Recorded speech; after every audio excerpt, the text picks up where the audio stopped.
Hey guys, what's up? This is Mel, and I'm here to talk about the 100, and that is my top 5 favorite moments of Season 3. Today is June 6, 2016, and today I have a very special guest with me today. Hey, how's it going? It's Shawn from PSRecording. If you guys want to check out some links down below, we have the channel there. And so Shawn is actually a good friend of the family's now, so we thought that we'd talk about just our favorite moments of this episode. So as you guys know, if you watch my other videos before, I've kind of done my own list throughout the second half of the season, but let's see where everything ranked. So we're going to try to do it in 15 minutes. You think we can do it, Shawn? Oh yeah, we'll try. All right, so starting with the clock, and why don't you go first with your fifth favorite moment of the season? So this particular episode 7, named 13, wasn't particularly my favorite because of what happens. It's surrounding Lexa's death, but I do have to point it out because it was a huge plot twist. The outrage was definitely there for me. It was my least favorite moment of the entire season. But it didn't bring a lot up to light. I think that it could have been pulled off maybe a little bit better. And yeah. But you definitely remember number 7 for it, though. Yeah, no, for sure. Alright, so that's number 5. So for me, my 5th favorite would have to be episode 311, titled Nevermore, and that is mainly because of what I like to call Raven's tech exorcism. This really stand out because of the fact of the whole creepy factor and the fact that Lindsay Morgan just did a fantastic job as this demonic raven, I guess you can call it. But she a lot of the stuff she pointed out as like a kind of like an evil raven. I'm not sure if it's actually Allie in like as Raven as a spokesperson, but a lot of things she said really hit close. It really brought up some very deep-seated issues for our characters. And one thing I definitely took away from it was the fact that she made an implied comment about Bellamy being a loyal knight to Clarke being the queen. So, like, as you all know, I'm a Clarke fan, so that kind of stood out for me. But the fact that Lindsay Morgan just took it home was really a great point for that episode for me. Good performance, for sure. Definitely creeped up that factor, for sure. It was a new side of her we haven't seen yet, so it was refreshing. Yeah. So, moment number 4 for you. So, number 4, episode 9, Stealing Fire. Obviously, again, surrounding Lexa's death. I think after she was killed, it was obvious, like, peace would not follow, which was super interesting, because you would know that Ontari was, like, climbing up the ladder to try to get into that head-up position as quick as she could. So then she proceeds to pulling off a massacre and kills all the Nightbloods. Those poor sleeping super kids. Violent. So I think just the aftermath was really interesting because you knew that things were escalating super quickly. Like, she was just trying to climb to the top really quick, and I secretly knew that things were just not going to work out because it was just too smooth sailing for her at that point. But yeah, it was lots of action, lots of violence happened in that episode. And then Clarke just stuck it to her. And then Clarke steals the flame, and it was just, like I said, I knew something was going to happen. It was just going to put a huge kink in her master plan. So I liked it for that reason. Go Clarke. Save the day. So my 4th favorite is actually 2 parts for episodes, and that is episode 313, titled Join or Die, and episode 314, Red Sky at Morning. Mainly because this was where we actually got to introduce Luna. We actually got to know her. We only see her briefly at the end of 313, but just her introduction, how we had to get to the rig with the whole smoke screen and the fire, and then with 314 we actually got to see how they lived through peace on this rig, and then Luna just showcasing how much of a badass she is. She flipped over Clarke without even hesitating. She made all those comments about how she killed her own brother in the conclave, and then she would have killed Lexa if she didn't run away. So essentially she could have been the commander. So it really showed Luna being this badass, and we've heard about Luna since season 1, so it's great to actually see who she was and why she was considered this great leader. Though when we heard her in season 1, we never knew that she was a Nightblood that. So it was pretty interesting. A lot of mystery happening around Luna. I think I would have liked just living on that rig. Yeah. It seemed to be so secluded and so at peace, and there wasn't any trouble until Allie came on board. So structured. Yeah, and then 3 to 13 I like because of the scene between Bellamy and Clarke on the shore before her boat people came out. And they were just saying that, I believe they made amends at that part, I assumed, because they had that hug that was kind of been in the whole season trailers and stuff, but they finally had that moment where Bellamy was saying that he didn't want to be angry with Clarke anymore, and they were both saying that they have blame on themselves and they had to deal with it before they can not blame anybody else, especially with him blaming himself for what's happening with Octavia. So I really like that for that part mainly, but Luna was definitely a key player for the 2 episodes for me. Yeah, she was kick-ass. I was like, ooh, something new and exciting. I hope we see her again. The fact that she is still alive, though, gives me hope that we will see her again. If anything, I would like to see her being the next commander. I feel like we will. They have been waiting for this moment just to build it up to that. Yeah. So, your 3rd favorite moment, Shawn? Episode 1, to me, was definitely one of my favorites. It just gave us, a new perspective to everything. They included the trading posts and obviously subsequently her new love interest, and yeah, it gave us a new look at things. They also were doing a lot of search parties to look for Clarke because they gave her this new name, Wanheda, and she's the symbol of death, and the one who kills her gets to take her power, which is very intriguing for the Ice Queen. And I think this is when we first hear of the Ice Queen. Yeah. No, it was back in season 2 when we first meet Lexa, when they were doing Finn's burial. She was mentioned, she was never given a name, but she's the one who killed Lexa's former girlfriend. That's true. There's a lot more focus in this, I think, season, but yeah, that's true. They did mention her before. But yeah, no, it's just it gave a whole new perspective, Clarke being hunted by everyone, and it kept me on the edge of my seat for sure. Did you think that Clarke deserved that title alone though? Because I don't think so. She wasn't the only one who killed everyone in Mount Weather or with the drop ship battle. So I'm wondering if just because she's the woman leader, and that's why she's been given that title. I feel like they just needed someone to pinpoint, and she just happened to be there, and it was convenient because it wasn't the only time she had massacred hundreds of people.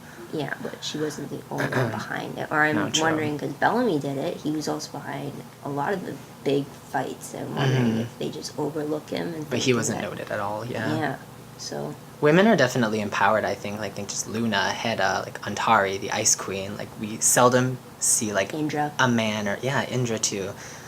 So maybe that's why. That's a good point. And Anya. I forgot about Anya. Oh, yeah, Anya. All right, Never get to meet her. What's that? Number 3 for me? My 3rd favorite episode has to be episode 304, Watch the Thrones. And that is mainly because of the one-on-one fight between Lexa and Rowan. This is the first time we actually see Lexa really demonstrate why she was the commander, since she basically had to do a fight to the death in the conclave in order to determine that she was commander. So that's the first time. It's actually the first time we see her bleed blood that is black. So that's one thing. Rowan, this is kind of the second time since we kind of saw him in that field fight in 302. Yeah. But it was great to see just the two of them coming to blows, and they were always looking to Clarke. Notice that every time throughout the fight, they both looked. All right, where were we? Sorry about that.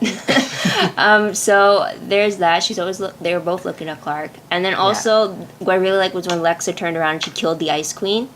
Was not expected, but the way she did it was just so... epic.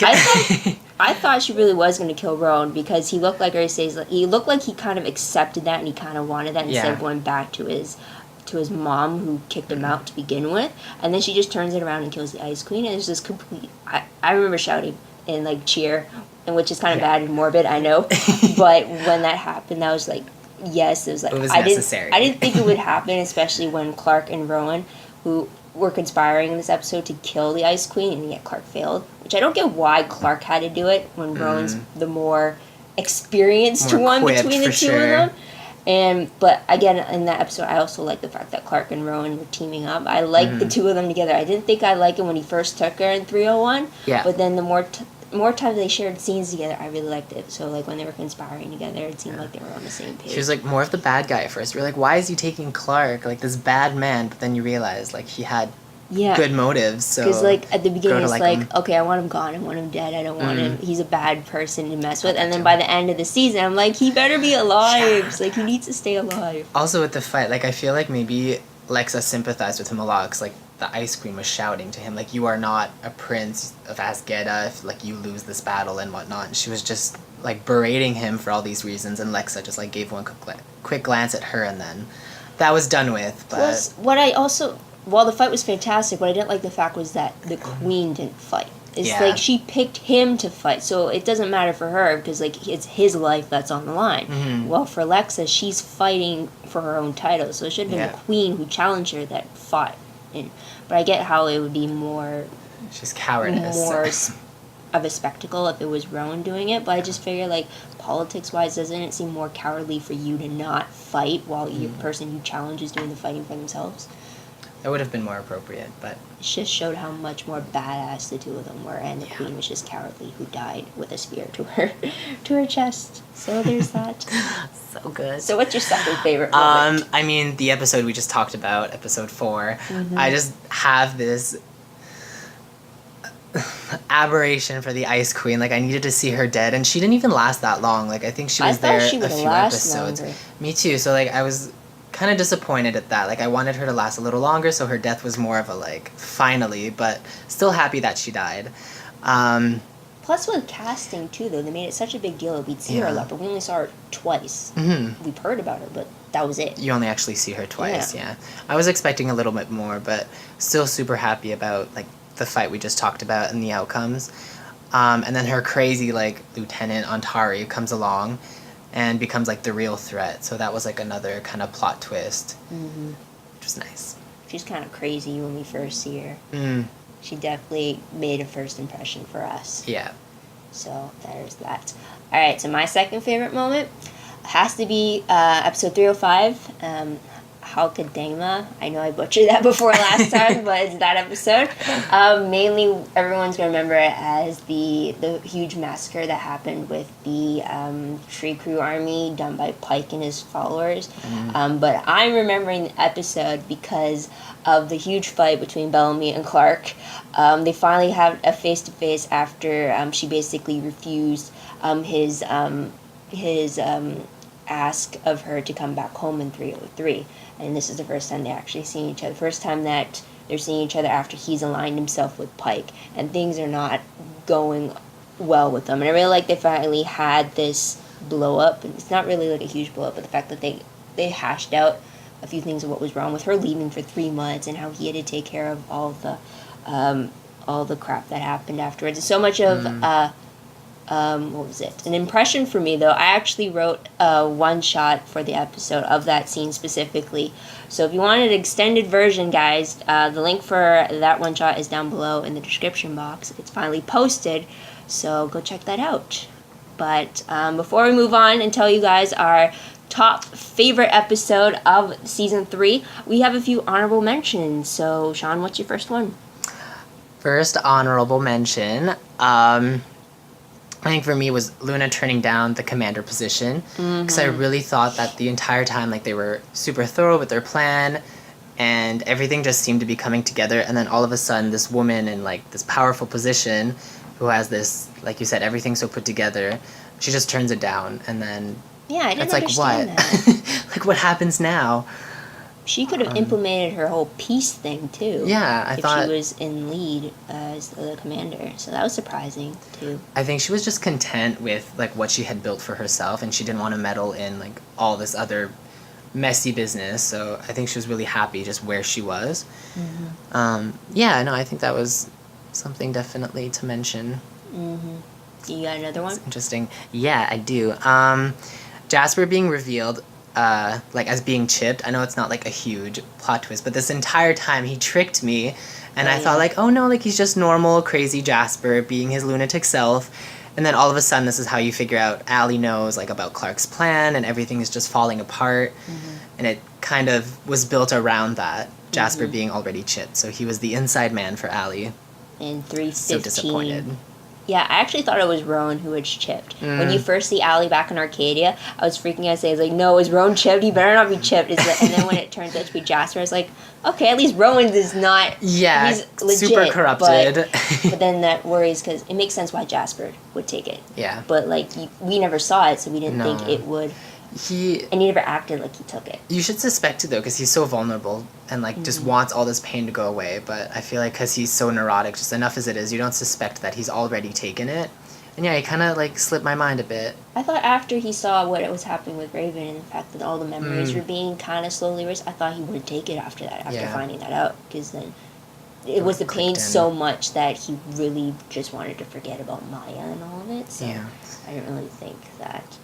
But, yeah. His depression and PTSD, I think, was what was clouding that whole thing for me. Oh, would you look at that? Our timer went off. Well, we were close. We got to honorable mentions now. Yeah, no, that was good. All right, so... Those are my two. Awesome. So my first one, though, is just the flashbacks in general, especially in 13, where we got the Polaris flashbacks. It was great to see just the whole, I guess, origin story of what happened 97 years ago and how Polaris came to become Polis and how Allie came to be and how even essentially how Becca became the first commander and stuff, even though I don't get how she still survived on Earth. So hopefully we'll get more into that when season 4 comes, because it definitely looks like it's going to tie into that. And then another flashback was in 313, Join or Die, and that was the Arcadian flashbacks. It was the flashbacks dealing with 2 weeks leading up to the series premiere, and we got to see so many familiar faces that all the delinquents who had died in season 1, we got to see them again. And then it was just to see our characters when we first saw them, so like Kane and Abby being at odds, Shaw being the sane leader, and then Pike not being so much of a dictator and being actually a caring teacher, although he did take some aggressive approaches, but it was great. And then Octavia, just seeing her as being like this really shy girl who lived under the floor, and that was the first time she was around so many people in a classroom. It was really great to see that. And then even if Clarke was unconscious and just seeing Bellamy masquerading himself as a guard, just seeing that was just like great. I thought we would see Wells and Finn. I really did, but they explained why Wells wouldn't, because he kind of knew the same thing as Clarke, so it made sense why he'd be in solitary, but I thought we'd see Finn in the classroom. Yeah. I really did, but the fact that we didn't was kind of disappointing, because there was, like, we saw Dax, we saw Roma, we saw a few of the people that Murphy killed after that whole bio weapon attack. So we saw a few people, we didn't really say much, but we still saw, remember their faces, so... There was that. Another memorable, or honorable mention, I should say, was the 2-part finale. And for 3 reasons.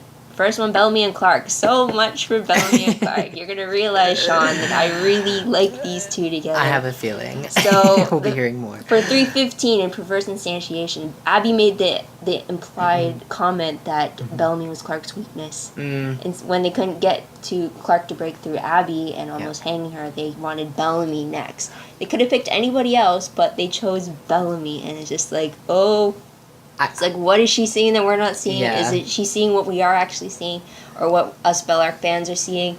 So I really like that, even though I was freaked out over what it could mean if they actually brought him in to torture. Thankfully, Murphy intervened, but like that whole time I was worried for that torture scene to happen. Just because, like, what is he going to do? How is she going to react? It's like... How is he going to intercept? And, like, is she really going to break because of that? Or is he going to understand why she doesn't break? Or is he's going to do, like, a martyr type thing, taking that death so that she doesn't break? Or saying that he accepts it? There's so many things going through my head. And then Murphy comes in for the save. It's like, yes, surprising, thank you. But... The one good thing you do with Pike, and that is... That is that. And also the fact that they were concerned for each other in 316 when everyone is battling together. They're trusting each other with him saying that he trusts her life with his and vice versa. And that's why he agreed for her to go into the City of Light, even though she was scared to do it because she's technically taking something that would kill her if they do it wrong. Yeah. So just big risk. Even just the whole hand comfort when they were putting it in the device, I don't know, it focused on their hands and automatically going to their foreshadowing. So it's like, yes, it's like, don't even say anything. All they need is, like, to hold each other's hand, and they have their comfort. It's like, yes, thank you. Even that little thing right there. And then the first person she confides in about the fact that they still have more troubles to deal with was Bellamy. It wasn't anyone else. It was Bellamy. So. If you look back, too, I feel like you don't notice too many moments of weakness with Clarke, but when there are moments of weakness... Bellamy's always the one standing there, ready to comfort her. And even if they don't spend that much time together when they're apart and reunited, there's always like a little moment of passion that you notice in between them, or like or the tension. little part you think she's gonna crack. It's Yeah. because Bellamy is in trouble. Like even in season 2, and I know that we're going too far into it, but season 2 you see it too when she's worried about him in the mountain, and like everything she does is to protect him inside of it. So there's that. Further proof. And I know I'm going to switch over, but for Clexa fans, I actually like the little reunion we got in 316. My favorite. I think I would have liked it really more if I didn't get any of the spoiler behind the scenes footage of them being reunited in the City of Light. Like if I never had any of that, then I think their reunion would have been a lot more sweeter for me, and I would be totally unexpected.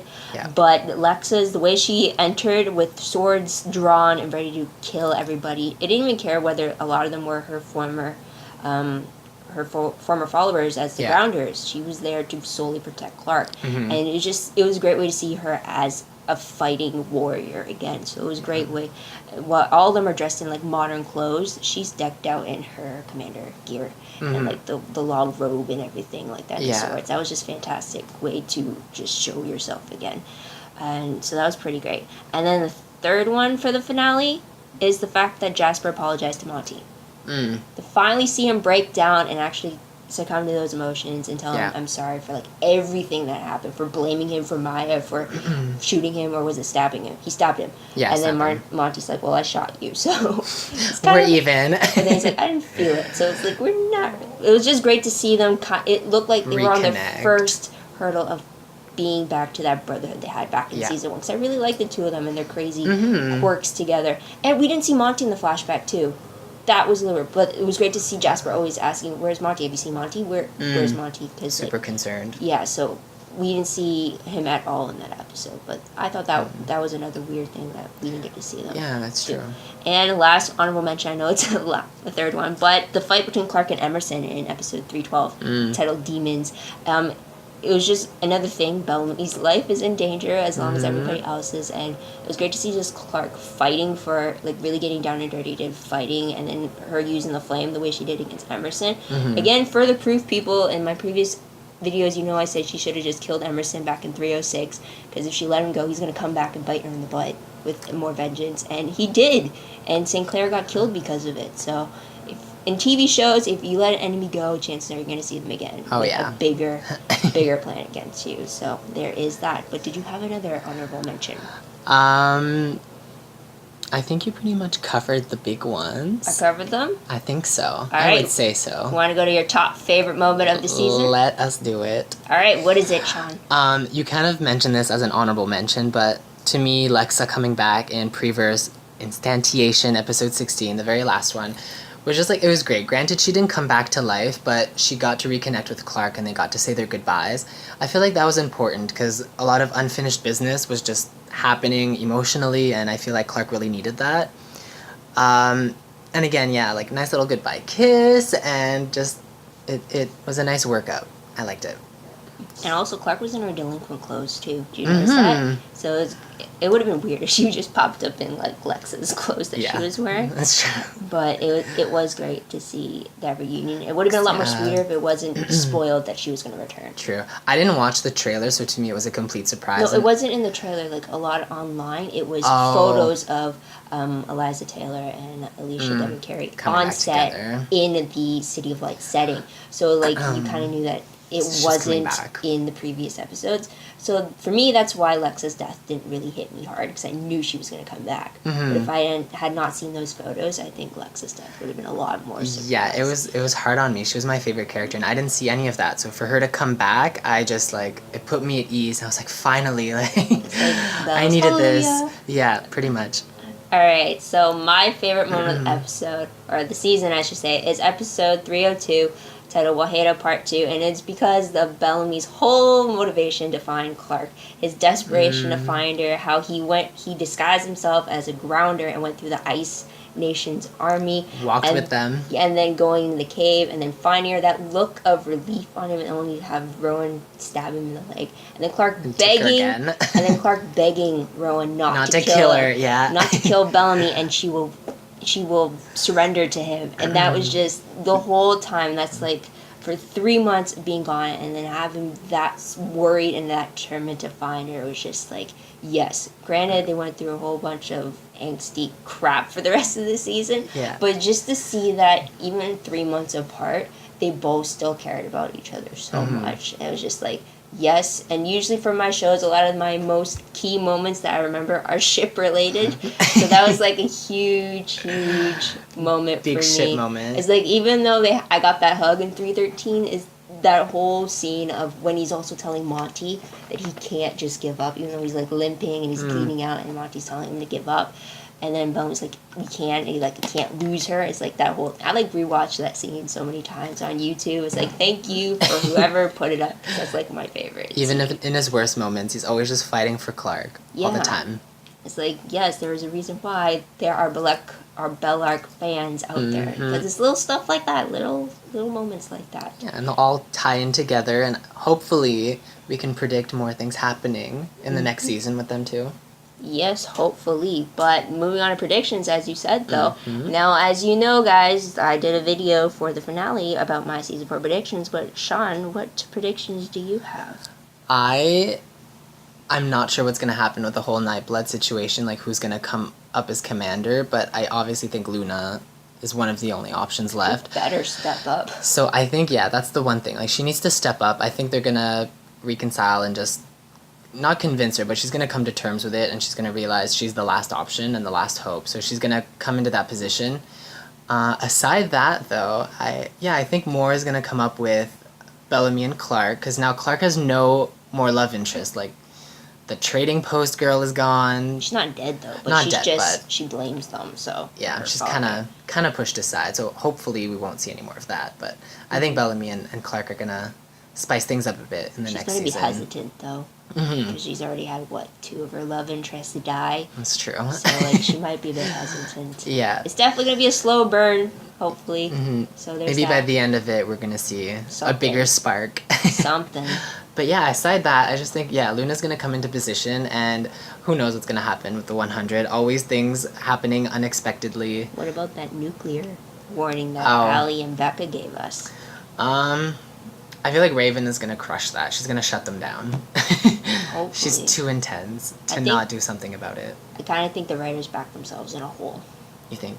Yeah, because they've only, if it does go off, because essentially all the nuclear plants have started melting down to the point that we're going to get another thing that happened 97 years ago, and with only 4% of the Earth survivable. It's like, either you stop that, but how are you going to stop all the plants? But you don't have an airplane, you don't have any of your old technology from before that could help you. But then if you fail, you've pretty much wiped up the whole world, and what are the chances you're going to find the 4% that you can survive in? So like that timeline isn't substantial. Like, they're not going to have enough time to, like you said, shut them all down, or even just find that specific 4% of land where they can sit and pray. And it's not like they can go to Mount Weather because Emerson blew it up.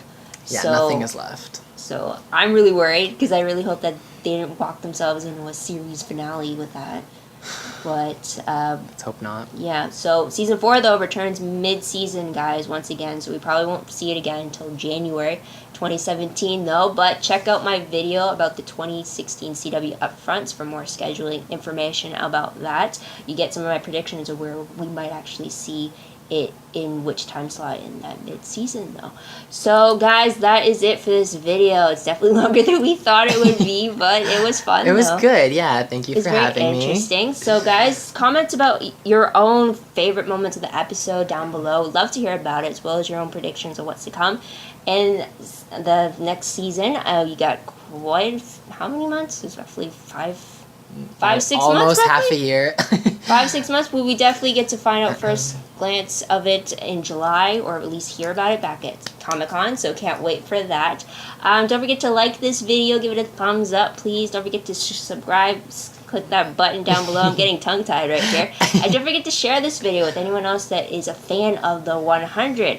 And also, if you want, check out my Tumblr page. Link for that is down below. I'm a little behind on uploading, but I will be up to date shortly, so go check that out. If you want a more detailed recap of my list, check out my WordPress website. It's brand new. Link for that will be down below. It definitely show a little more in detail on why I picked the moments that I did. And yeah, so Shawn, where can everybody find you? So my channel is PSRecording, and Philip and I share that channel. We do some kind of lifestyle videos, like challenges, vlogs, all that kind of stuff. So check us out. Make sure to give Melissa some love. Yes, please. She works very hard at her videos. Plus, also, for people who are fans of PSRecording, fun fact, Philip's my brother. So Yeah. that's another reason you should subscribe over here to me, because you never know, you might see one half or both of PSRecording and doing another video like this. Yeah. So you never know. Hope to see you guys again soon, or hope you hear from us again soon. They could see you too, you never know. That too. But, so thank you guys for tuning in. You probably won't hear me again until I talk about the San Diego Comic-Con stuff in July. Definitely gonna touch on some stuff that they reveal there, so be on the lookout for that. So guys, this is Mel and Shawn wishing you all a great day, great week wherever you are. Hope you have a fantastic summer. So until then, bye guys. Bye bye. That was good.